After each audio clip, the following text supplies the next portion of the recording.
Two couples live on the same suburban street. Same school district, same grocery store. Same road construction that has been almost done for 8 months and now feels like part of the town's culture. Both couples are in their late 30s. Both make about $120,000 a year together, and both paid off their last piece of consumer debt within the same 12-month period. But 2 years later, their lives do not look the same.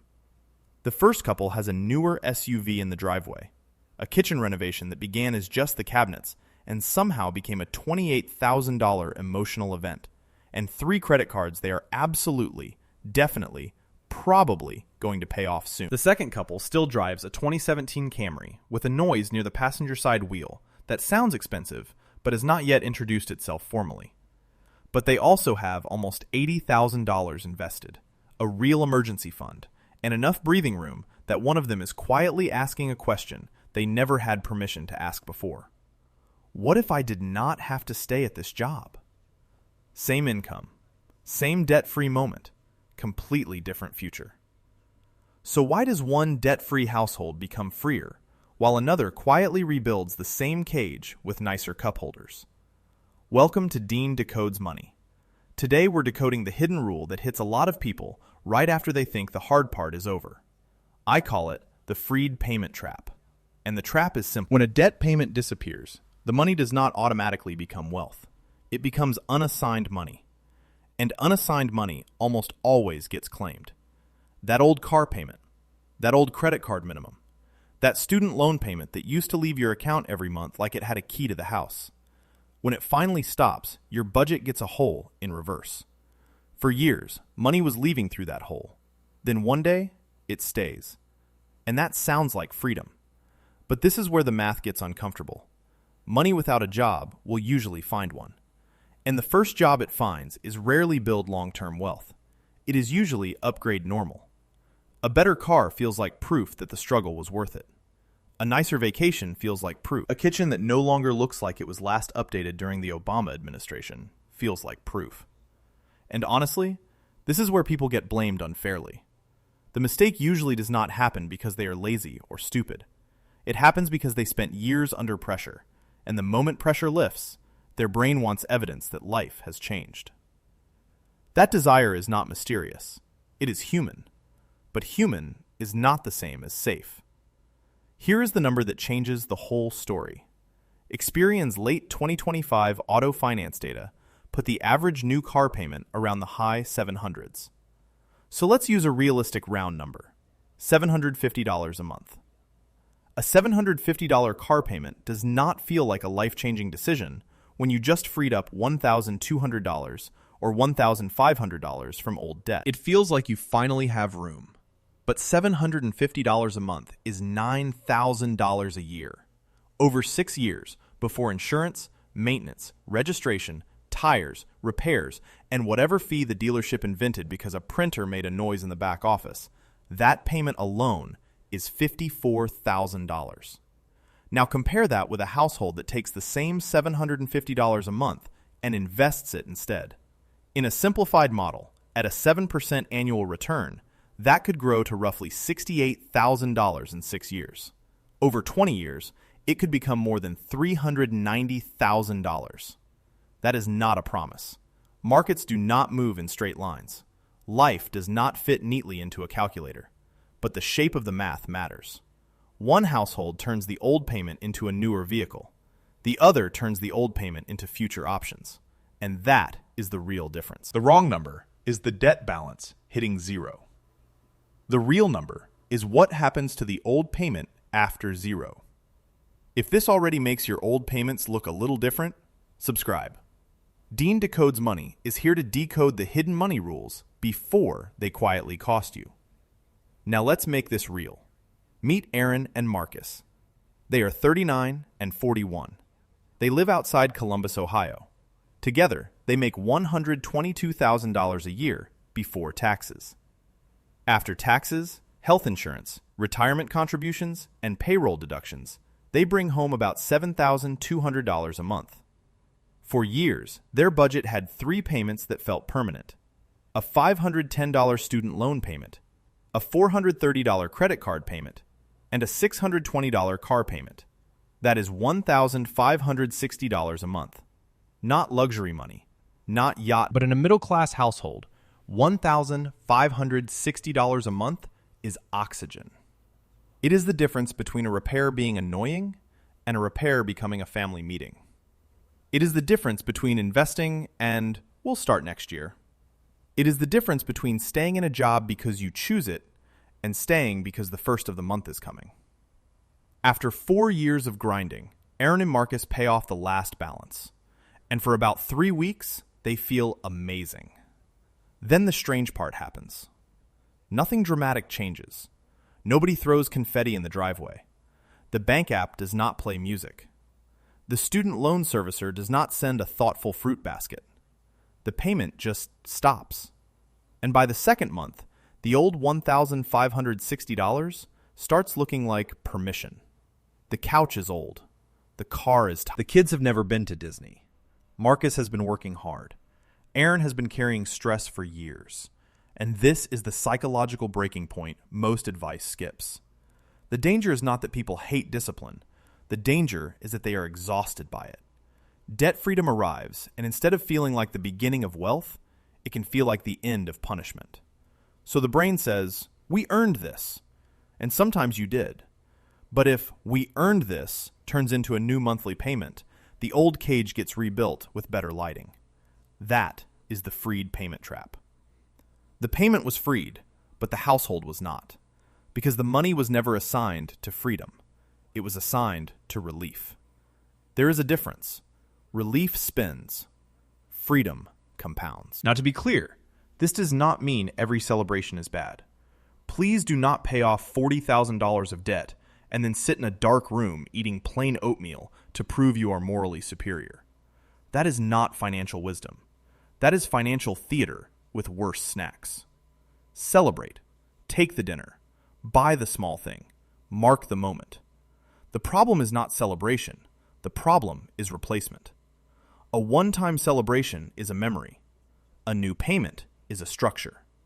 And structure is what decides your life when motivation leaves. This is why the first 90 days after debt freedom matter so much. Those 90 days quietly answer a question most households do not know they are being asked. Did you eliminate the payment? Or did you eliminate the habit of needing? Because a lot of households only eliminate the payment. The pattern stays alive. The car payment dies and a furniture payment appears. The student loan dies and a travel balance appears. The credit card gets paid off and then a just this once purchase turns into a new revolving balance. The household is not broke in the old way anymore, but it is not free either. It has just upgraded the trap. And this is where the system does not need to be evil for the math to hurt you. The consumer finance machine is built around payment framing. Dealerships talk monthly payment. Credit cards talk minimum payment. Buy now, pay later apps talk 4 easy payments. Retail financing talks 0% for a while, as if for a while has never betrayed anyone in American history. The system trains you to ask one question: can I handle the payment? But after debt freedom, the better question is different. What future does this payment replace? That question sounds less fun at a dealership, which is exactly why nobody puts it on the window sticker. Your old payment has 3 possible futures. It can become consumption, it can become cushion, or it can become ownership. Consumption means the money gets absorbed into a higher lifestyle. Some of that may be reasonable. Better groceries, a little more breathing room, a trip that does not follow you home at 19% interest. Fine. Cushion means the money becomes shock absorption, emergency fund, cash buffer, insurance deductible money. A month of expenses sitting there quietly, being boring and useless. Ownership means the money buys assets, retirement contributions, brokerage investments, business runway, a down payment, something that can work when you are tired. Most households need all 3. The trap is when consumption takes the whole freed payment before cushion and ownership ever get a turn. And the reason this matters is not just wealth. It is stress. The Federal Reserve's 2024 Household Survey found that 63% of adults said they could cover a $400 emergency using cash, savings, or a credit card they could pay off right away. That means 37% could not handle that same surprise without borrowing, selling something, or finding another way around it. And $400 is not exactly an exotic emergency. That is not the roof collapsed. That is a tire, a medical coat, a plumber walking into your house and saying the sentence no homeowner wants to hear. Well, I found the problem. When Erin and Marcus were in debt, a $400 emergency did not cost $400. It cost $400 plus stress, plus timing, plus maybe interest, plus a fight in the kitchen, plus that feeling of checking the bank app in a parking lot before going inside. That is the hidden cost of having no margin. And this is why the freed payment is so powerful. A household that redirects $1,560 a month can build a $10,000 emergency fund in less than 7 months. 7 months. That does not make them rich, but it makes them harder to break. And for many middle-class households, harder to break is the first real form of wealth. To me, this is the part personal finance advice often makes too cute. It talks about freedom like it is beaches, laptops, and waking up at 10 a.m. But early freedom is usually quieter than that. It is replacing the tires without turning it into a balance. It is telling your boss you cannot work Saturday without calculating whether groceries are about to get weird. It is waiting 3 days before making a decision because panic is no longer driving. That is not glamorous, but it is powerful. Now compare two versions of Erin and Marcus. In version 1, they free up $1,560 a month. Then they replace $850 of it with a newer SUV payment. The rest dissolves into restaurants, subscriptions, Amazon boxes, and we deserve it spending. They tell themselves they are still better off because the credit cards are gone. And technically, they are, but not by much. Their life looks nicer. Their options did not multiply. In version 2, they take the first 90 days and do something almost painfully boring. They keep living as if the debt payment still exists. The $1,560 still leaves checking every month, but now it goes to them. Month 1, emergency fund. Month 2, emergency fund. Month 3, emergency fund. By the end of 90 days, they have almost $4,700 in new cash. Not enough to retire, enough to stop one ugly Tuesday from becoming a financial relapse. Then they split the old payment. $700 to emergency savings until they hit 3 months of essential expenses. $600 to retirement or a brokerage account. $260 to guilt-free life upgrades. That last part matters. If the plan has no room for being human, the plan will eventually lose to a target run and a bad mood. The goal is not to become a spreadsheet with a pulse. The goal is to make sure your old payment does not get stolen by accident.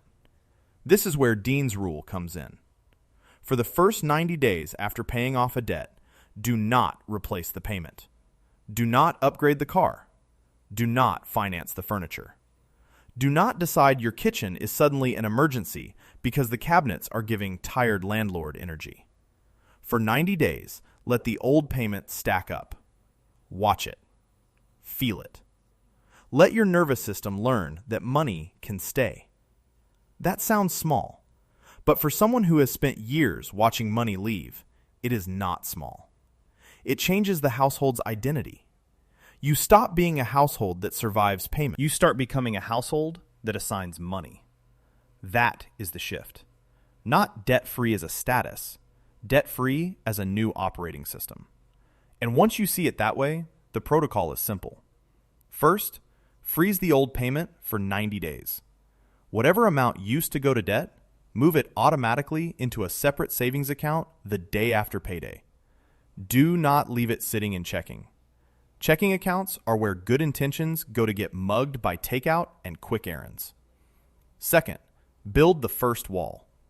Before investing every dollar, build enough cash that a normal emergency does not send you backward.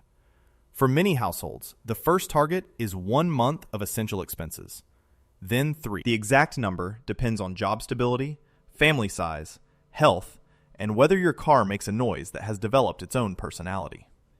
Third, split the payment before life splits it for you. Once the first wall is built, give every dollar a lane. Some to cash, some to investing, some to planned spending. If you do not choose the lanes, lifestyle creep will choose them for you. Fourth, delay every new payment by 1 full season. Not 1 week, not 1 weekend. 1 season. If you become debt-free in March and want a new car in April, wait until summer. If you still want it and it fits after saving and investing, maybe it is reasonable. But do not let the most emotional version of you sign the longest contract. Fifth, measure freedom by margin, not by stuff. The real score is not whether your life looks more upgraded. The real score is how many months you could breathe if income dropped. How much of your old payment now buys assets? How many decisions you can make without asking a lender for permission? That is the old payment assignment rule. The payment is not gone until it has a better job. Now, there is an important warning here. Do not take this idea too far. Some people here do not replace the payment and turn it into never enjoy money again. That is not the point. Money should improve your life. If you've been driving an unsafe car, replacing it may be wise. If your house genuinely needs repairs, fix the thing before it becomes more expensive.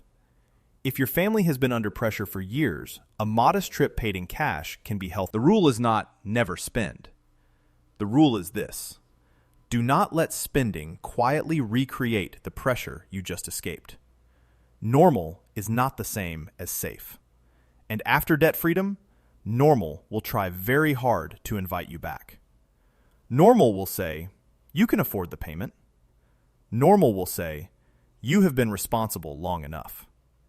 Normal will say, everyone has a car payment. Normal will say, you only live once. Which is technically true, but financially suspicious when said near a loan application. The decoded response is not fear. It is clarity.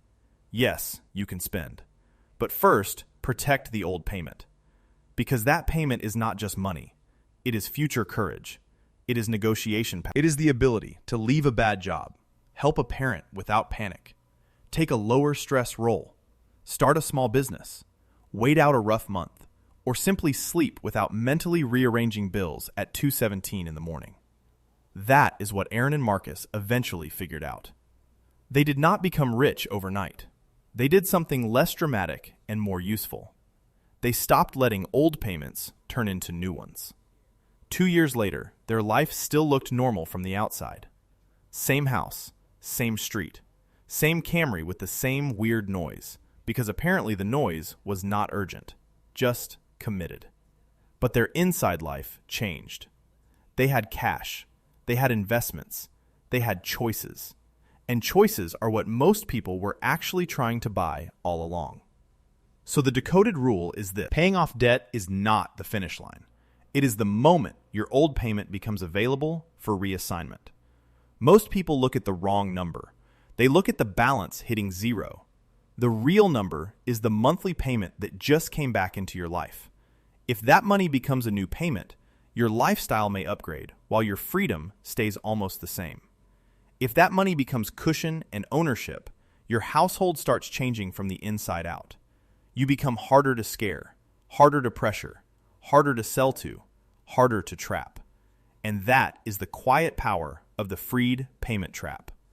Once you see it, the question after debt freedom is not, what can we finally afford? The better question is, what job should this old payment do? Because every dollar that used to pay for your past can now vote for your future. Give it a job before the world gives it one for you. If this helped you see the real rule behind the old payment, subscribe. Dean Decodes Money is here to decode the hidden money rules before they quietly